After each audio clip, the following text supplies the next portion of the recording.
لیکن اس سے پہلے میں یہ جانوں گی، کیونکہ میرے پاس آپ پہلی دفعہ پروگرام میں آئے ہیں اور آپ کو آزادی مبارک ہو، آپ نے بڑا تشدد، ذرا مجھے مختصراً بتائیں کہ دوران جو قید تھی، یعنی آپ حراست میں تھے، تشدد کتنا آپ کے اوپر ہوا ہے؟ فزیکل ٹارچر کی میں بات کر رہی ہوں، جو پکچرز چل بسم رہی تھی اللہ سوشل الرحمن میڈیا الرحیم. پہ وہ درست تھیں؟ بسم اللہ الرحمن الرحیم. سب سے پہلے میں آپ کی مختصراً دو تین باتیں کروں گا. سب سے پہلے اللہ تعالیٰ کی ذات سلیکٹ کرتی ہے اور پاکستان کی عوام الیکٹ کرتی ہے. جب نکارہ آواز خالق نکارہ خدا ہو نا، اس کو کوئی چیز روک نہیں سکتی.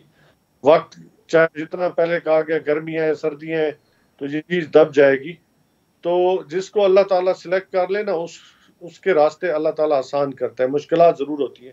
دوسرا آپ کا یہ کہنا کہ مجھ صحیح. پہ جو تشدد ہوا ہے، تو آپ خود اندازہ کریں، آپ نے خود بھی پکٹوریل ایویڈنس دیکھے ہوں گے. تو یہ ان کی جو جمہوریت ہے یہ بدترین ایک مثال تھی. لیکن میں ایک بات کہنا چاہوں گا کہ ہمیشہ جد و جہد میں تکلیفیں آتی ہیں، مشکلات آتی ہیں.